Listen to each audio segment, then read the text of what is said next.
Bismillahirrahmanirrahim.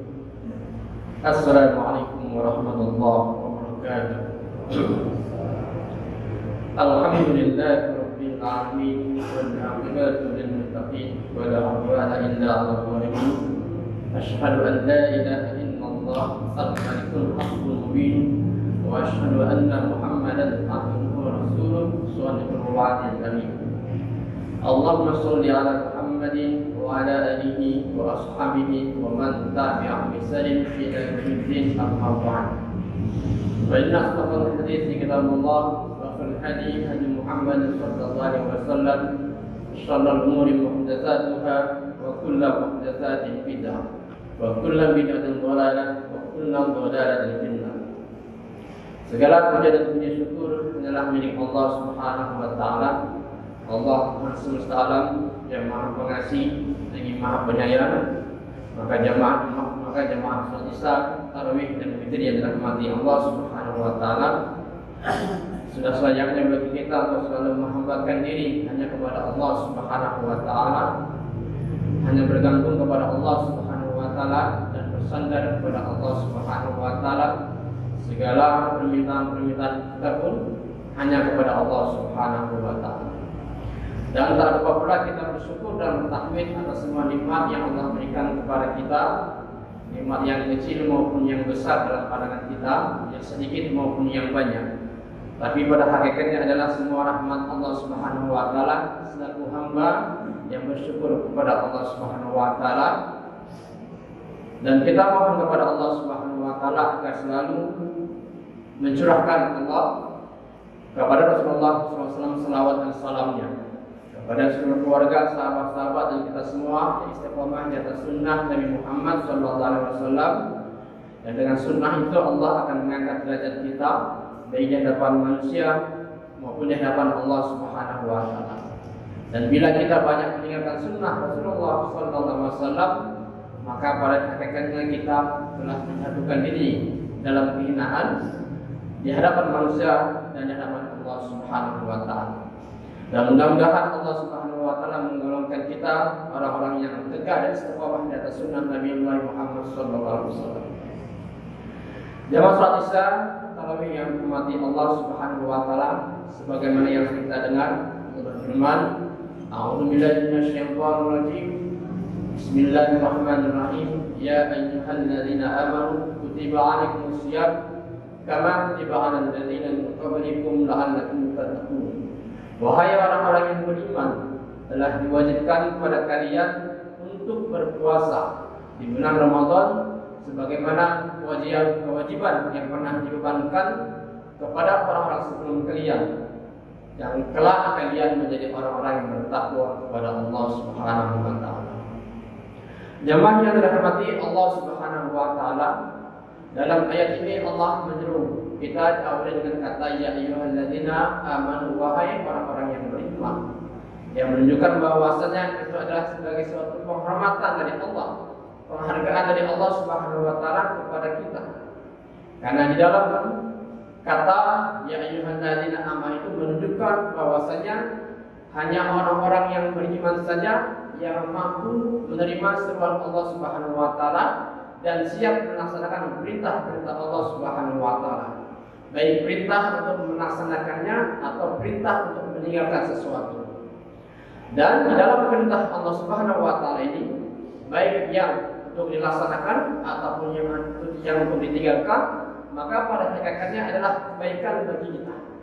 Adalah kebaikan bagi kita sehingga kita menjadi seorang manusia yang selalu berada di hadapan Allah Subhanahu wa taala.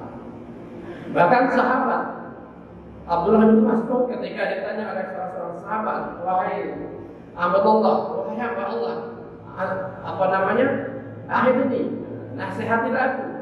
Maka dijawab oleh sahabat Rasulullah SAW Abdullah bin Mas'ud radhiyallahu anhu, jika engkau mendengar ya ayyuhalladzina amanu, firman Allah Subhanahu wa taala yang diawali dengan kalimat ya ayyuhalladzina amanu, tanya fa'ilha, maka dengarkanlah atau perhatikanlah sam'aka pendengaranmu, maka sesungguhnya di dalamnya ada kebaikan yang diperintahkan dan juga ada kebaikan atau keburukan yang untuk ditinggalkan. Kemudian jamaah hormati Allah Subhanahu wa taala.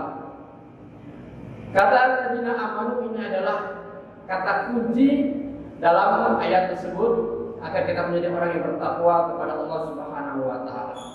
Maka yang harus diperbaiki adalah iman dalam diri kita. Iman dalam diri kita artinya adalah pemahaman keimanan yang benar dalam diri kita harus diperbaiki. Harus dibenahi. Sehebat apapun amal soleh kita, sedekah kita, salat kita, selama iman kita tidak benar, maka sesungguhnya kebaikan-kebaikan amal soleh kita itu akan sia-sia di hadapan Allah Subhanahu wa taala. Ini adalah konsep keimanan. Jadi, ya ayyuhalladzina amanu kutiba alaikumus syiyam. Syiyam adalah amal soleh.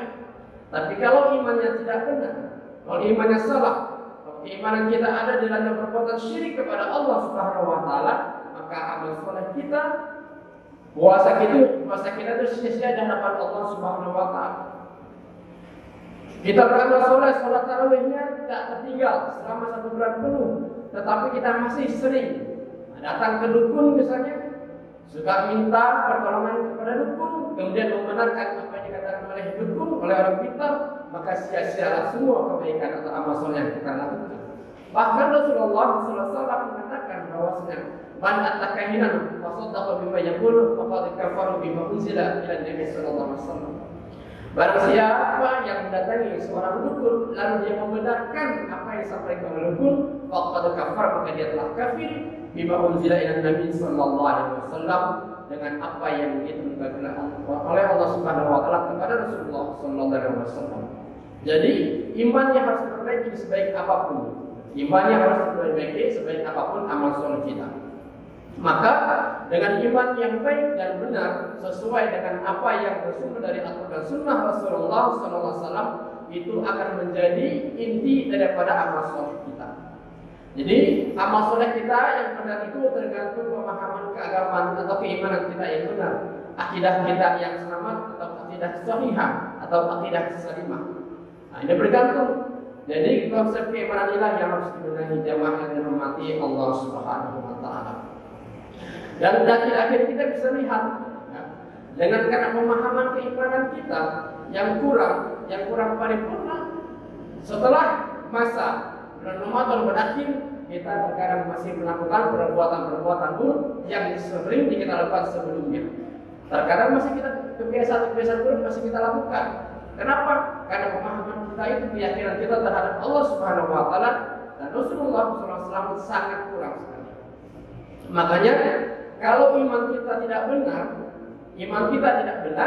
tak akan pernah kita bisa menyaksikan menjadi orang yang bertakwa kepada Allah Subhanahu wa taala. Tidak akan pernah bisa. Karena takwa itu kuncinya adalah iman. Jadi takwa itu adalah buah daripada iman dan amal soleh. Buah daripada iman dan amal soleh. Jadi amal soleh tanpa iman, kebaikan tanpa iman, maka sia-sia di hadapan Allah Subhanahu wa taala. Atau beriman saja tapi tidak beramal soleh, maka juga sama-sama tidak akan pernah menghasilkan takwa kepada Allah Subhanahu wa taala. Takwa ini yang diharapkan Allah Subhanahu wa taala. Jadi sebenarnya dalam takwa itu banyak, bukan puasa saja, tapi banyak ibadah-ibadah yang lain seperti sedekah, kemudian sholat tahajud, sholat sunnah, puasa sunnah dan lain sebagainya. Jadi jalan takwa itu banyak, berinfak, sedekah dan lain sebagainya. Jamaah yang dirahmati Allah Subhanahu wa taala, maka takwa itu adalah buah daripada iman dan amal soleh. Kemudian jemaah yang dirahmati Allah Subhanahu wa taala, takwa itu sebagaimana kita pahami adalah fi'lu ma amara bihi wa tarku ma nahaa, yaitu mengerjakan apa-apa yang diperintahkan oleh Allah Subhanahu wa taala dan meninggalkan seluruh larangan-larangan Allah Subhanahu wa taala. Dan meninggalkan seluruh larangan-larangan Allah Subhanahu wa taala. Itulah takwa. Karena pembiasaan kita mengamalkan apa yang kita imani dan mengamalkan amalan soleh, maka kita akan menjadi orang yang bertakwa kepada Allah Subhanahu wa taala. Tapi dengan catatan, iman dan amal soleh ini dilandasi dengan ilmu, dilandasi dengan pengetahuan dan wawasan tentang keimanan dan wawasan tentang amal soleh. Iman dan amal soleh tanpa ilmu itu sia-sia, sama juga. Sia-sia sama juga. Seperti konsep keimanan kita terhadap Allah Subhanahu wa taala. Kita beriman kepada Allah Subhanahu wa taala, menjadikan Allah sebagai Tuhan yang disembah, tetapi pada saat yang sama kita juga menyembah kepada hal-hal yang lain selain Allah Subhanahu wa taala, maka itu dikatakan kita belum beriman kepada Allah Subhanahu wa taala. Atau kita beriman tapi ragu, maka dalam keraguan ini bisa membatalkan keimanan kita. Kata Allah, innamal mu'minuna alladzina amanu billahi wa rasulihi tsumma lam yartabu. Sesungguhnya orang-orang beriman itu adalah yang beriman kepada Allah dan beriman kepada Rasulullah SAW tsumma lam yartabu, dan dia tidak ragu. Jadi harus dilandasi dengan ilmu tentang keimanan. Inilah yang kita sekarang masih minim, masih kurang tentang ilmu keimanan itu, sehingga terkadang kita sudah rajin sholat, sudah rajin puasa, sudah rajin sholawat, tapi masih banyak melakukan hal-hal yang melanggar keimanan kita. Seperti yang disebutkan tadi, sering ke makam keramat, berziarah, kemudian meminta kepada penghuni kubur di makam keramat, atau kita datang ke orang pintar, ke dukun, seakan-akan dukun itu bisa menyelesaikan masalah kita dan lain sebagainya. Nah, inilah perlu dengan ilmu. Tanpa ilmu maka sesungguhnya keimanan itu akan sia-sia di hadapan Allah Subhanahu wa taala. Begitu pula dengan amal soleh. Amal soleh tanpa ilmu dia akan asal-asalan. Sebagaimana yang sering kita lihat akhir-akhir ini.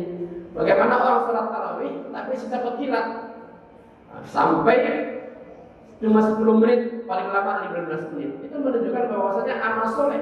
Dia yakin bahwasanya dia akan menyembah Allah Subhanahu wa taala, dia yakin kepada Allah Subhanahu wa taala, tapi amal solehnya, perbuatan perintah Allah Subhanahu wa taala tidak dilandasi dengan ilmu. Akhirnya dia sholat pun secara kilat. Cuma sampai 10 menit sholat tarawih 20 rakaat. Sehingga sekian 2 rakaatnya itu cuma 2 menit. Ini menunjukkan bahwasanya amal soleh tanpa ilmu juga akan sia-sia, akan membuat apa yang kita dapat terkesan asal-asalan dan tidak berguna. Jamaah salat tarawih yang dirahmati Allah Subhanahu wa taala, kemudian pesan takwa ini adalah harapan dari Allah Subhanahu wa taala yang sangat banyak fadilahnya. Sangat banyak sekali fadilahnya yang Allah sebutkan dalam Al-Qur'an, yang menunjukkan bahwasanya dengan takwa itu sebagai bekal terbaik di hadapan Allah Subhanahu wa taala. Dengan takwa Allah mengantarkan kita kepada surga Allah Subhanahu wa taala dan menyelamatkan kita dari azab Allah Subhanahu wa taala. Kemudian dengan takwa Allah akan memberikan jalan keluar, solusi berbagai masalah-masalah yang ada di hadapan kita. Wa may yattaqillaha yaj'al lahu makhraja. Barang siapa yang bertakwa kepada Allah Subhanahu wa taala, maka Allah akan memberikan jalan keluar baginya. Kemudian dengan takwa kepada Allah Subhanahu wa taala, kita akan mempunyai kemampuan untuk membedakan antara yang hak dan yang batin, antara yang benar dan yang salah, antara yang baik dengan yang buruk. Kemudian antara yang dalam pandangan kita itu sesuatu yang sebenarnya tidak baik, dianggap sesuatu yang baik. Furqan kata Allah, in tattaqu yaj'al lakum furqanan. Jika engkau bertakwa kepada Allah Subhanahu wa taala, maka Allah jadikan kepada kalian itu furqanan, kemampuan untuk menilai mana yang hak dan mana yang batin. Jadi ketika power, kemampuan menilai segala sesuatu. Maka jamaah yang dirahmati Allah Subhanahu wa taala, kembali kami sampaikan bahwasanya pertama yang harus kita perbaiki adalah konsep keimanan kita berupa iman kepada Allah Subhanahu wa taala, iman kepada Rasulullah SAW, dan iman kepada yang lainnya. Dan juga amal soleh kita perbaiki dengan ilmu, dengan cara kita belajar membaca Al-Quran dan Sunnah Rasulullah SAW dalam segala apapun. Bahkan keislaman kita itu bergantung kepada pemahaman kita terhadap Al-Quran dan Sunnah Rasulullah SAW. Dia bergantung kepada pemahaman Al-Quran dan Sunnah Nabi Muhammad SAW. Kalau kita banyak memahami isi Al-Quran dan Sunnah Rasulullah SAW, maka keislaman kita itu kualitasnya bagus. Tapi kalau kita kurang memahami Al-Quran dan Sunnah Rasulullah SAW, maka kualitas keislaman kita standar, biasa-biasa saja, seperti seakan-akan begitu saja mengalir. Tapi bagi orang yang beriman kepada Allah Subhanahu wa taala, dia akan berpacu untuk selalu belajar, mempelajari Al-Quran dan Sunnah Nabi Muhammad SAW. Jamaah Fatihah tarawih yang dirahmati Allah Subhanahu wa taala, demikian saja yang bisa kami sampaikan. Tentu saja banyak sekali kekurangan dan kelemahan. Mohon maaf. Subhanakallahumma wa bihamdika, asyhadu an la ilaha illa anta, astaghfiruka wa atubu ilaik. Assalamualaikum warahmatullahi wabarakatuh.